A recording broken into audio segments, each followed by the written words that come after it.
selamat datang kembali di podcast Kesehatan Rumah Sakit UAD bersama saya Kiki Putri Apriliani yang hari ini akan membersamai teman-teman semuanya. Sobat Sehat, topik kali ini kita akan membahas topik yang sangat penting. Mungkin juga sering dialami oleh orang tua, ayah ataupun bunda di rumah. Dan topik hari ini kita akan membahas tentang tumbuh kembang anak, di mana nantinya kita akan menghubungkannya dengan peran makanan sehat. Nah, Sobat Sehat, kali ini kita sudah dibersamai dengan dokter spesialis anak yang sangat luar biasa, tentunya yang sudah ahli dalam bidangnya teman-teman. Kita sudah dibersamai dengan Dr. Parla Septrimedia, spesialis anak, Master Medical of Science. Selamat pagi dokter. Pagi Mbak Kiki. Assalamualaikum. Sehat hari ini dokter? Alhamdulillah sehat. Semoga semua sehat-sehat semua juga. Amin. Ya. Nah Sobat Sehat, karena kali ini topik kita itu tentang tumbuh kembang anak, di mana nanti kita akan menghubungkannya dokter dengan peran makanan sehat itu seperti apa. Ya. Nah sebelum kita ke topik yang dimana nanti kita akan membahas peran makanan sehat terkait dengan tumbuh kembang anak, kita boleh tahu dulu nggak dok? Sebenarnya bisa tidak dijelaskan apa saja sih yang termasuk dalam tumbuh kembang anak yang normal itu? Oke, jadi pertama Mbak Kiki, untuk pertumbuhan dan perkembangan anak itu adalah dua hal yang berbeda.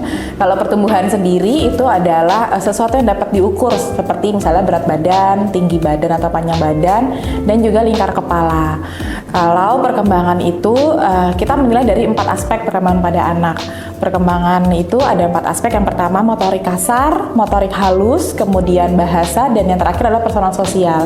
Tentu saja yang dikatakan normal apabila pertambahan, kalau untuk pertumbuhan, pertambahan berat badan, tinggi badan, dan lingkar kepala yang mengikuti dengan lengkung kurva dari grafik pertumbuhan anak. Kalau perkembangan sendiri tentu saja jika dari keempat aspek perkembangan tersebut tidak ada yang tertinggal. Gitu. Berarti memang mulai dari tinggi badan, berat badan, lingkar perut, lingkar lengan, dan juga lingkar kepala itu memang harus diperhatikan ketika si bayi ini lahir secara normal ataupun sesar ya dok ya? Ya. Jadi ketika tinggi badan, berat badan, dan juga yang tadi dokter sebutkan tidak memenuhi kriteria yang dikatakan normal tadi, itu memang harus dilakukan pemeriksaan lebih lanjut. Betul, betul sekali. Nah dokter, kadang kan orang tua, kita sebagai orang tua, ayah bunda juga di rumah kan selalu memberikan yang terbaik buat baby atau buat anaknya ya. Nah, sering terjadi kekhawatiran terkait tumbuh kembang anak ini, karena tumbuh kembang anak itu memang sangat penting, di mana nanti akan mempengaruhi tumbuh kembang di usia-usia selanjutnya, seperti itu ya dokter.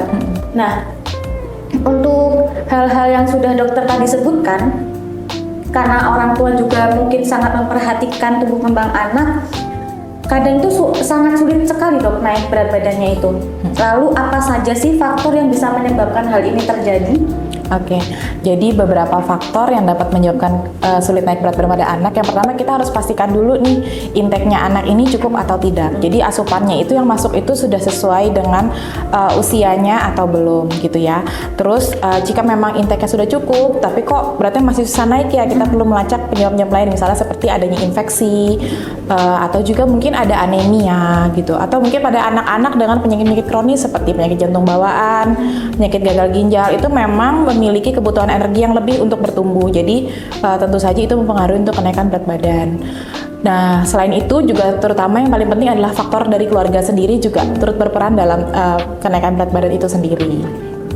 Faktor keluarga itu contohnya seperti apa dok? Jadi misalnya beberapa orang tua masih menganut paham, misalnya kalau anaknya nggak mau makan gitu, diganti dengan susu seperti itu. Nah itu sering sekali terjadi. Jadi anaknya sudah keburu kenyang dengan susu, dan tentu saja kalori dari susu berbeda dengan kalori dari makanan utama gitu. Jadi memang pemahaman seperti ini sepertinya harus kita perbaiki dulu gitu. Jadi memang banyak faktor ya dok ya, terkait tadi infeksi, ada juga anemia, kemudian juga ada penyakit-penyakit bawaan dan juga yang lainnya ya dok. Betul. Oke. Nah dokter, Ini ada pertanyaan dari sahabat sehat di rumah. Dok mau tanya, gimana ya cara orang tua untuk tahu berat badan anak itu sudah dalam kategori sehat atau tidak sehat? Matur nuwun dok. Ya, terima kasih untuk pertanyaannya. Jadi yang pertama, sebenarnya informasi tentang kesehatan anak tuh ada di buku Kesehatan Ibu dan Anak yang berwarna pink itu. Yang biasa dibawa itu ya? Jadi itu buku itu ada baiknya ibu-ibu juga buka di rumah ya untuk melihat-lihat lagi.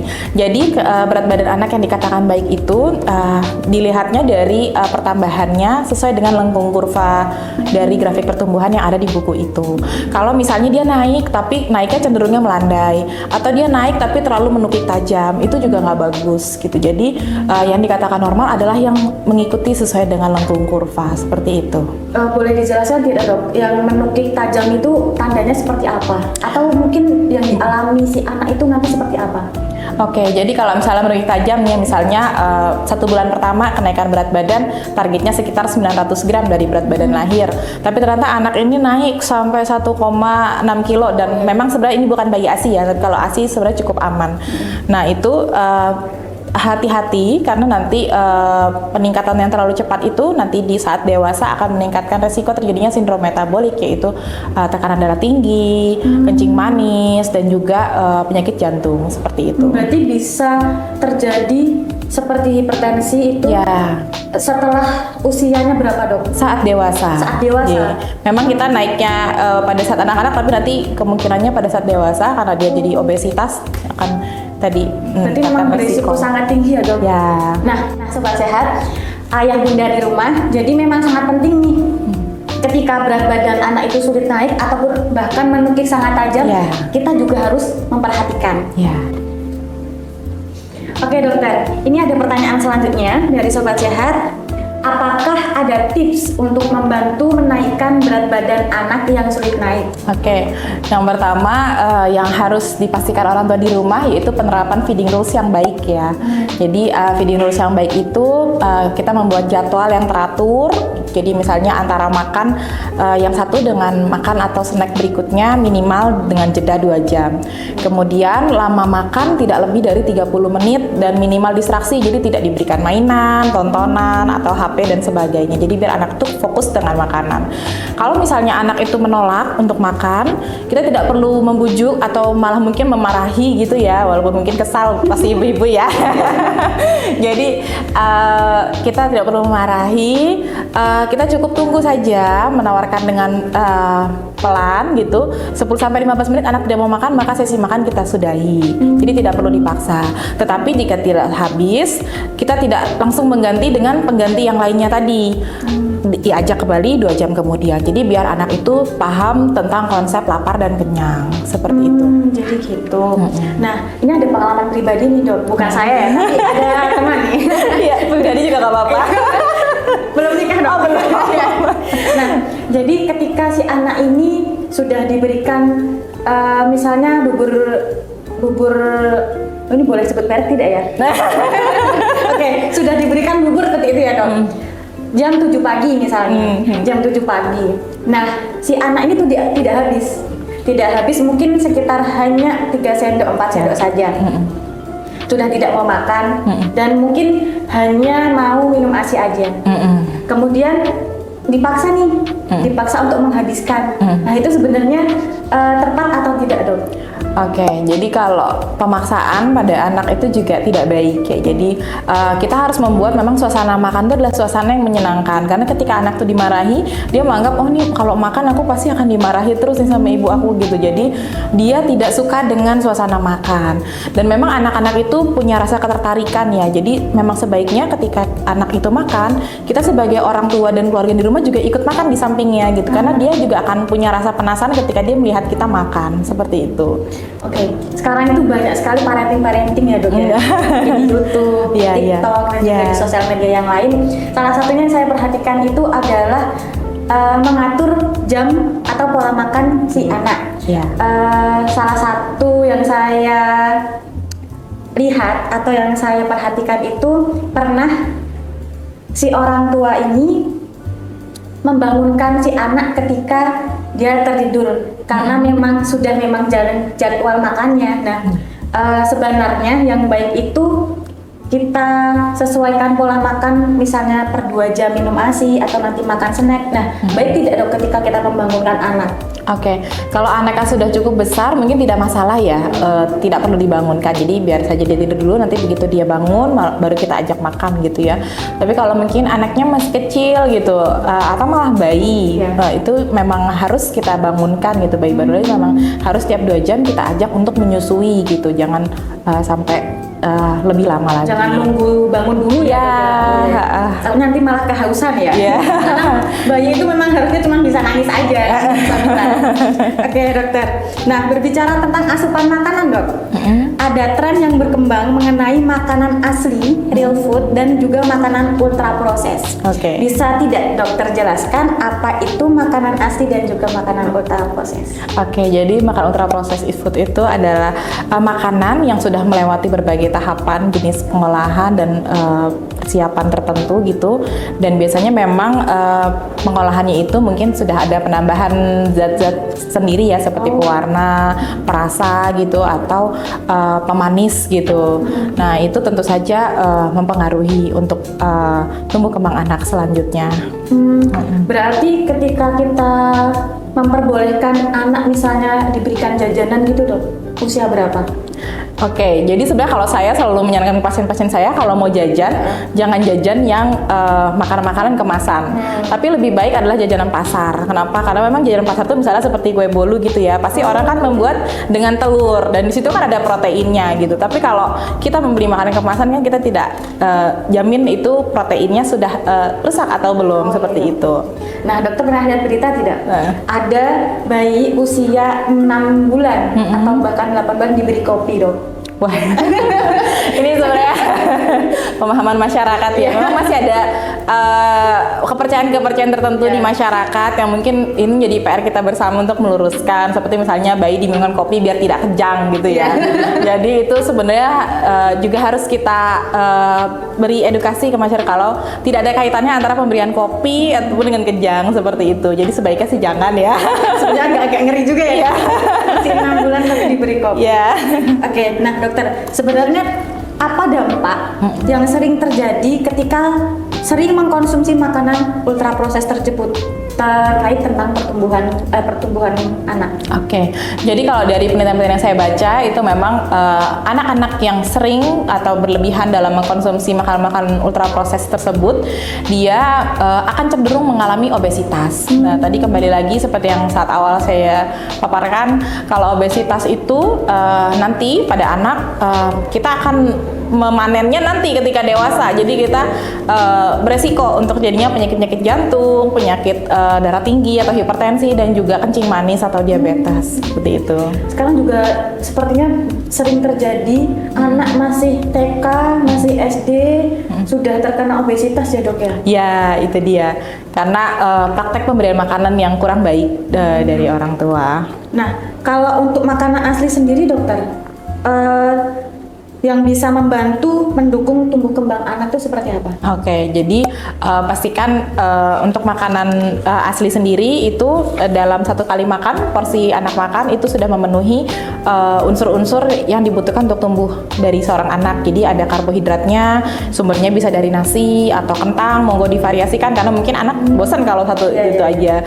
Terus juga protein, terutama protein hewani ya, bisa dari telur, ayam, ikan, udang. Nah ini juga harus kita variasikan karena setiap protein itu mengandung asam amino yang berbeda-beda, dan memang kalau saya memang lebih menyarankan protein hewani yang diberikan kepada anak-anak karena memang lebih mudah dicerna gitu ketimbang protein dari nabati. Tapi mungkin kalau kosnya ya cukup ya, kalau misalnya nyiapin daging terus setiap hari ya nggak apa-apa, sekali-sekali kita combine dengan protein nabati. Dan juga jangan lupa lemak sumbernya bisa dari santan atau minyak-minyak seperti misalnya minyak jagung, minyak kelapa, seperti itu. Nah, menarik nih dok, santan. Iya. Santan itu sebenarnya nanti diolahnya seperti apa dok untuk diberikan kepada anak? Apa saja, jadi misalnya kita buat nasi uduk gitu, atau misalnya kita bikin kuah kayak sayur lodeh gitu, ada kuahnya gitu. nggak apa-apa buat boleh ya? nambah. Iya boleh. Itu mulai dari usia berapa dok? Boleh? Tergantung anaknya. Jadi kalau 6 bulan yang penting konsistensinya dia masih agak halus gitu. Kalau udah 9 bulanan boleh agak kasar disaring seperti itu. Kalau makanan-makanan yang kita tim gitu dok, bagus juga tidak? Boleh, tapi asal memang usianya sudah mampu untuk mengunyah. Kan tim soalnya lebih padat dikit ya ketimbang bubur. Oh iya benar. Oke. Ya. Nah dokter, sebelum kita lanjut ke mitos dan fakta, boleh diminum dulu dok kopinya. Oke. Terima kasih. Minum ya sobat sehat. Oke lanjut ya dokter. Ya. Oke, berbicara tentang mitos dan juga fakta dok. ASI dan juga susu formula itu saling berdampingan dan juga saling dibutuhkan satu sama lain. Mitos atau fakta? Oke, jadi kami sebagai dokter anak Indonesia selalu merekomendasikan ASI untuk anak di bawah 6 bulan, ASI eksklusif gitu. Jadi sebisa mungkin ASI diberikan kepada anak karena bagaimanapun juga ASI itu memiliki satu komponen yang tidak dimiliki dari susu formula. Apa itu? Yaitu adalah imunitas tubuh dari ibunya. Dan itu tidak bisa dibuat di susu formula gitu. Jadi anak-anak ASI memang cenderung akan lebih sehat, tidak gampang tertular sakit karena memang ada imunitas dari ibu yang diturunkan ke anaknya itu tadi. Berarti ketika si ibu ini nih dok, nah ini mitos fakta juga nggak dok? Ketika si ibu makanan pedas atau minum es ataupun makanan yang memang membuat si bayi ini ikutan merasakan lewat si asinya ibu tersebut, misal ibunya kok makan seblak, nanti takutnya si anaknya nih ikut kepedesan juga dok. Nah itu fakta. Ya, ini cukup sering ditanyakan di praktek sih mbak. Jadi memang ASI itu memang ada rasanya sedikit gitu ya, dan itu memang dipengaruhi dari makan dari ibu, tetapi tidak dalam jumlah yang sama seperti apa yang dirasakan oleh ibunya. Jadi sebenarnya tidak ada masalah ibunya mau makan apa gitu, tapi kalau beberapa makanan malah mungkin kan lebih pengaruhnya ke kelancaran ASI gitu. Jadi dijaganya lebih ke makanan-makanan yang menghambat dari produksi ASI tersebut gitu, tapi bukan masalah pedas atau tidaknya gitu. Jadi sebenarnya tidak berkaitan untuk rasa. Sering juga ya dok. Jangan makanan pedas lah nanti anaknya rasa pedas misalnya gitu. Oke, selanjutnya dokter. Pernah dengar air tajin? Iya. Itu menurut orang-orang terdahulu, mungkin nenek buyut kita, sahabat kita itu karena mungkin dulu tidak ada susu formula ya dok. Iya. Diberikan air tajin itu sebenarnya bagus atau tidak dok? Oke, sebenarnya kalau bisa yang termurah dan terbaik adalah ASI gitu. Jadi usahakan ASI. Tapi kalau memang ASI sama sekali tidak bisa dan mungkin juga kenaikan berat badannya tidak baik seperti itu, sehingga membutuhkan susu formula khusus, sehingga anak ibu itu sebaiknya konsultasikan dulu kepada dokter spesialis anak gitu. Apakah bisa diberikan susu formula atau tidak gitu. Jadi jangan diganti dengan air tajin karena kalorinya juga tidak ada. Karena Ya, karena susu formula juga sekarang mahal banget sih dok. Iya. Oke, lanjut ya dok. Air mineral nih dok, sebenarnya boleh dikonsumsi oleh anak usia berapa? Oke, kalau air mineral itu sebenarnya bisa dikonsumsi untuk mulai anak usia 6 bulan ke atas gitu. Jadi kita mulai bisa kasih minum air putih gitu ya, mengenalkan selain juga dari ASI atau susu seperti itu. Berarti mitos atau fakta tuh terkait air putih lebih baik daripada ASI? Kalau lebih baik daripada ASI tentu tidak. Tidak, berarti mitos ya dok? Iya. Karena kan air putih aja nggak apa-apa sama aja ya. Tetap ASI ya. karena air putih nggak ada kalorinya kan. Iya. Tetap ada kalori dari ASI. Nah, sahabat sehat di rumah, kita sudah mendengarkan ya, tadi kita sudah membahas terkait tentang tumbuh kembang anak, di mana kita juga menghubungkannya dengan peran makanan sehat. Ayah dan juga bunda di rumah perlu dan sangat penting tumbuh kembang anak itu, di mana nanti juga akan mempengaruhi di usia-usia selanjutnya ya dok. Betul. Jadi jangan khawatir ketika si bayi atau si baby mengalami tumbuh kembang yang mungkin agak sedikit terlambat, atau mungkin yang sering terjadi itu sulit makan, tidak banyak makan juga, kemudian ASINya juga tidak keluar ya dok. Jadi kita bisa konsulkan ke dokter spesialis anak seperti itu. Nah, karena sudah sesi terakhir nih dok kita, terima kasih banyak dokter Parla atas penjelasan dan informasinya yang sangat bermanfaat mungkin buat saya nanti ke depannya ya. Amin, amin. Dan kemudian juga semoga bermanfaat untuk sobat sehat di rumah. Saya yakin sih pendengar di rumah juga banyak mendapatkan ilmu baru nih dalam podcast kita hari ini. Nah, untuk para pendengar, sahabat sehat semuanya, jangan lupa untuk selalu menyediakan makanan sehat bagi si kecil atau anak-anak di rumah dan selalu konsultasikan ke dokter spesialis anak jika ada kekhawatiran mengenai tumbuh kembang pada baby. Nah, sampai jumpa di podcast kesehatan RSUAD berikutnya. Tetap sehat dan jaga kesehatan keluarga Anda. Assalamualaikum. Waalaikumsalam.